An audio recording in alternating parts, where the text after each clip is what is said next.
Время новостей на канале Абаза, в студии Марина Будба. Здравствуйте. Сегодня в выпуске. Встречи на исторической родине. Представители Федерации абхазских культурных центров в Турции принял президент и спикер парламента. В Минобороны подвели итоги за июль. Репортаж с расширенного заседания военного ведомства. Вопрос социально-экономического развития Абхазии, включая вопрос открытия воздушного сообщения правового статуса апартаментов, обсудили на встрече президент Асан Абжани с представителями Федерации абхазских культурных центров в Турции. Об этом сообщает пресс-служба главы государства. Глава Абхазфет Мурат Махария признал, что они не знакомы с пояснительной запиской к законопроекту об апартаментах. Он выразил недоумение тем фактом, что его высказывания часто искажаются. Махария отметил, что проживающие в Турции абхазы прежде всего заинтересованы в мире, стабильности и консолидации общества на их исторической родине. Аслан Абжани заявил, что данный законопроект прошел всевозможные обсуждения и дебаты на различных площадках, прежде чем оказался в парламенте. При этом, подчеркнул президент, у народных избранников есть возможность вносить необходимые обоснованные корректировки в проект. Президент особо подчеркнул, что никакой речи о продаже земли иностранным гражданам нет и идти не может. В конце встречи представители диаспоры единогласно заявили, что они всегда поддерживали и будут поддерживать впредь всенародно избранного президента Республики Абхазия. Спикер Народного собрания Лаша Ашуба встретился с представителями Федерации абхазских культурных центров в Турции, руководителями Федерации Муратом Махари, главой Совета старейшин абхазской диаспоры Турции Юмитом Атейба и членом правления Федерации Юмитом Ашуба. Участники встречи обсудили актуальные темы внутренней и внешней политики Республики Абхазия, а также вопросы дальнейшего развития отношений между Абхазией и абхазской диаспорой в Турции. Ранее информационное агентство Яшара сообщило о встрече 27 июля в офисе Общественного союза ветеранов и граждан Аяра с представителями абхазской диаспоры из Турции. По словам представителей диаспоры, ветераны Отечественной войны народа Абхазии, проживающие в Турции, начали сбор подписей против принятия закона об апартаментах. На данный момент собрано свыше 1000 подписей.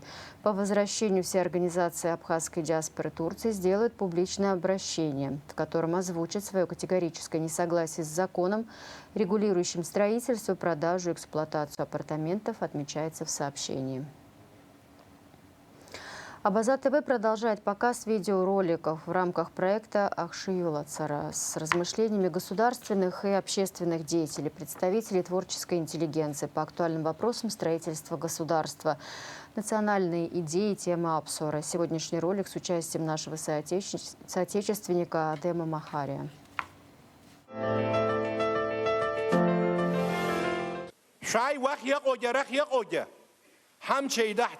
حخشوي لحظة خب خزر حماجو أبسنا حندكار يخوي بران زوي يكون خوي شيء خشر قوس أساق وخشوا خب خزر ينمرة خلاقة أريق خب خزر لوي نير يناي وشيء يلسكاوي أقلانزا أجنج جلخيا أشار الرأي خرزة أكر تزمو وأزوات درجلارتسا أري يتزا أميا سرس خطأوسكم كنا أبسوا يلرار خطأوس از خودسنا أمي خارستا يتباخرت أكرسورستخو سرس أبسوا سرس أبدو واحد دكتور زنداي أخسر أبسنزا والسكو بمجانا سوالس زمشرزت سرس خطأوس از أبسنا تأكا كتسرس كبحساش تزام أبسوا كإمبتس كبحجساش تزام أياش حوازرو هم شيء دحس وزرو هرا أنيد حزقاز رح سنة تقول أحكلرو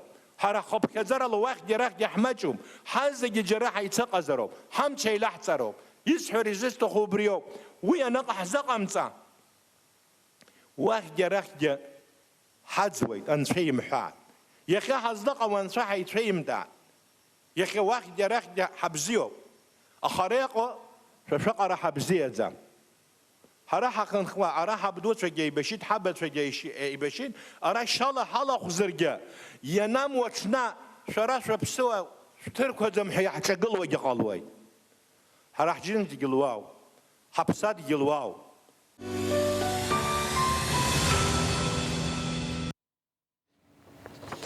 30-летию Тамышской операции 1993 года во время Отечественной войны народа Абхазии посвящен очередной выпуск программы «В гостях у Вики Думаба».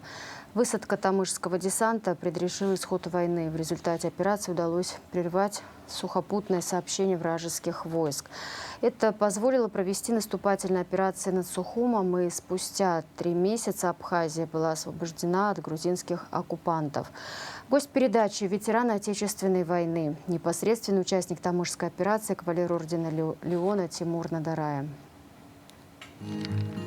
О тамышском десанте мы поговорим с непосредственным участником, кавалером ордена Леона Тимуром Надарая. Вдруг прошло где-то полчаса, уже десант почти высадился. Смотрю, ниже километра, где-то 1,5 километра, огонь горит, и кто-то машет по часовой стрелке, как говорил Чанды.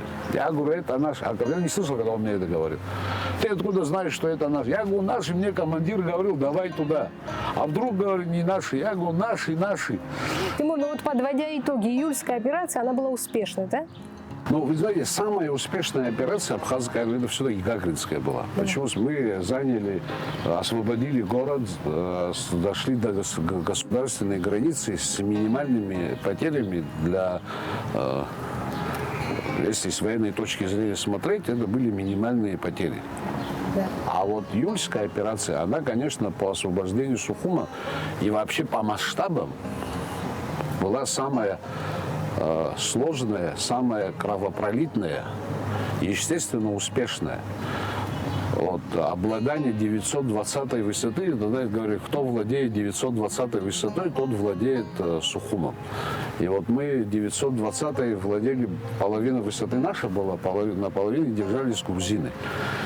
И самые большие потери у нас были в июльской операции. Только на Западном фронте там более 800 человек убитыми и ранеными. И, естественно, такая героическая, она, говорят, что даже в каких-то академиях вот эту операцию разбирали. В академии как образец, да? Генштаба, да, как образец того, как вела наступление абхазская армия. Она выросла, мы уже не ополчение, мы уже были армия, мы были больше уже не. На самом деле мы в сентябре в Абхазии была очень сильная, с боевым опытом, с командирами, которые на практике получили большую практику и знания, и мы представляли серьезную силу. Передачу, посвященную Тамышской военной операции 1993 года, смотрите после новостей. В Министерстве обороны Абхазии отчитались о выполнении поставленных министром обороны задач в июле. Среди них выполнение задач по плану подготовки сил органов военного управления, организация подготовки к Параду Победы. Наградили победителей воинских соревнований. Подробности в репортаже Марианны Котовой. В Министерстве обороны Абхазии подвели итоги подготовки вооруженных сил Абхазии за июль и поставили задачи на август. Начальник генерального штаба Владимир Савченко рассказал о том, чем абхазские военные занимались весь июль. Мы провели мобилизационную неделю, где главная задача ставилась – это изучение приписки, предназначения и качества командного состава в звене взвод, рота, батальон. Мы имеем сейчас реальную картину, в каком состоянии находится наш командный состав, их уровень подготовки и способности выполнять задачи по предназначению. По словам Савченко, мероприятия по повышению боевой способности вооруженных сил проводились в плановом порядке. Мы провели несколько оперативных полевых поездок на местности, рассмотрели эти задачи, определили способы их решения. Планомерно решаются задачи по оперативному оборудованию территории в интересах обороны. Также в ходе открытой части заседания состоялось награждение победителей в воинских соревнованиях, которые назвали «Снайперский рубеж». Состязания прошли после сборовых мероприятий со снайперами воинских частей отдельных подразделений и представителями других силовых структур. По словам руководства Минобороны, силовики получили большой опыт в ходе этих сборов и соревнований. По итогам данных сборовых мероприятий было проведено соревнование, в результате которого ряд военнослужащих, офицеров были награждены приказом министра обороны грамотами. И победители данных соревнований получают переходящий кубок, который, как говорится, останется в данной силовой структуре. И в следующем году, как говорится, по новой будем разыгрывать этот кубок. После награждения совещание перешло в закрытый формат, где перед военнослужащими поставили задачи на следующий месяц. Марьяна Котова, Турник Амичба, Абаза ТВ. В Министерстве по налогам и сборам подвели итоги поступления налоговых платежей в госбюджет за первое полугодие 2023 года, сообщается на сайте Министерства. Общий объем налоговых платежей, поступивших в государственный бюджет, составил 129%, или 1 миллиард 893 миллиона рублей при плане 1 миллиард 463 миллиона рублей. Плановые задания за первое полугодие выполнены по всем районам республики, за исключением Очимчирского. Общий объем налогов, поступивших в государственный бюджет от деятельности индивидуальных предпринимателей и физических лиц, составил 319 миллионов рублей. Руководитель администрации президента Джансух Нанба, участвовавший в заседании, отметил положительную динамику в работе министерства. Самое главное, появилось доверие налогоплательщиков. Люди стали больше доверять системе государства, отметил вице-премьер-министр финансов Владимир Делба. Сотрудники Управления по борьбе с контрабандой и таможенными правонарушениями ГТК провели проверку объектов общественного питания столицы. 36 бутылок, ранее приобретенных в магазине беспошлинной торговли «Дьюти-фри», были изъяты. При проверке объектов общественного питания в Гагре сотрудники отдела по борьбе с контрабандой и таможенными правонарушениями таможенного поста ПСО обнаружили и изъяли 20 бутылок алкогольной продукции без марок акцизного сбора. Все материалы по данным административным правонарушениям переданы в отдел дознаний таможенных расследований ГТК, сообщает Апсны пресс. В период курортного сезона нагрузка на многосторонний автомобильный пункт пропуска «Адлер» превышает пропускную способность почти в 7 раз. В пиковые моменты в сутки границу пересекают более 11 тысяч транспортных средств и 60 тысяч человек в обоих направлениях. С начала 2023 года постом возбуждено более 1000 дел об административных правонарушениях, что на 44% больше, чем в прошлом году. Возбуждено 9 уголовных дел за контрабанду табачных изделий, оружия, боеприпасов, уклонение от уплаты таможенных платежей. Это было сообщение пресс-службы Краснодарской таможни.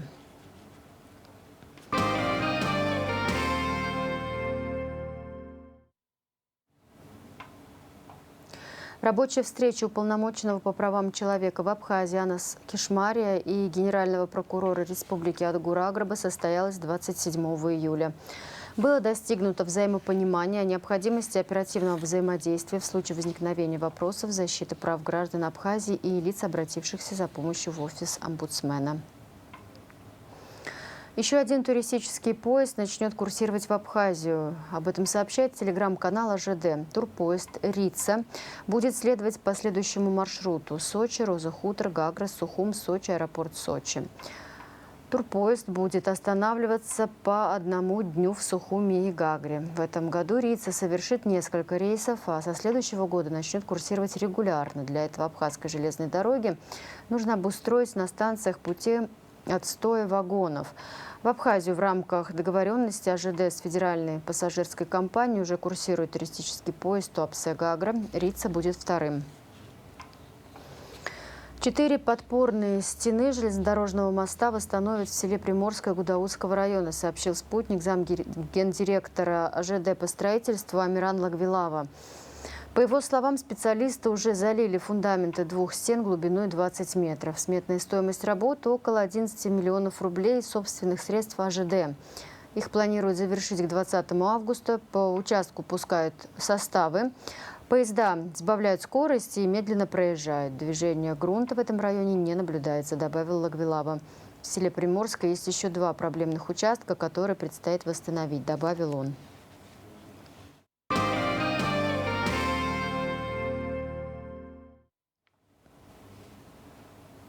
В парках Сухума и Гагры прошли тренинги по борьбе с пальмовыми вредителями, красным долгоносиком и мотыльком.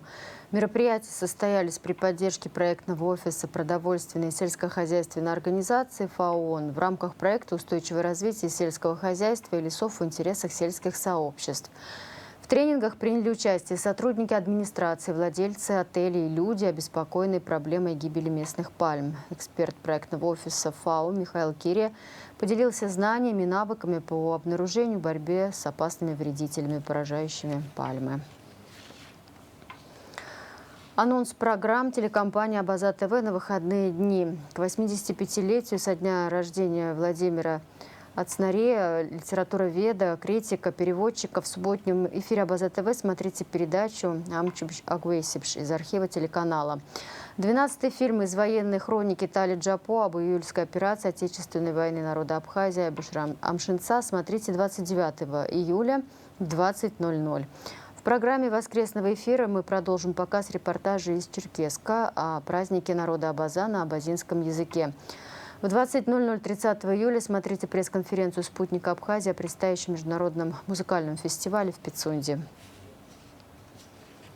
К спортивным новостям. 28 июля 50-летие отмечает заслуженный тренер Республики Абхазия по конному спорту Анзор Саманджи. Государственный комитет по делам молодежи и спорта поздравляет Анзора Григорьевича и желает юбиляру крепкого здоровья, благополучия, успехов в деятельности и долгих лет жизни. Астамур Кация стал победителем первенства Южного федерального округа по теннису в парном разряде. Турнир проходил в Ростове-на-Дону. Астамур выступал в возрастной категории до 17 лет в паре с Дмитрием Щелоковым. Тренируется спортсмен под руководством заслуженного тренера России Татьяны Зининой и Романа Петрунина. Внимание, воды не будет. 29 июля с 0 до 24:00 будет прекращена подача воды в новом районе, старом поселке, на улице Эшба, в районе Колоса, вокзала. Также без воды останутся центральные и нагорные части города, ВМ-рынок. Это связано с ремонтом водопровода на территории бывшего таксопарка, а также ремонтом и промывкой канализационного коллектора по улице Лакоба. В завершении выпуска прогноз погоды.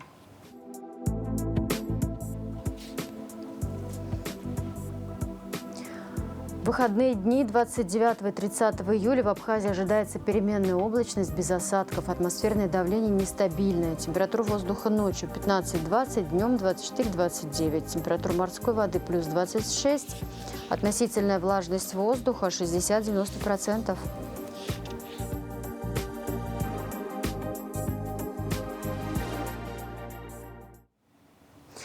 И на этом пока все. За развитием событий следите вместе с нами. До встречи и хороших выходных.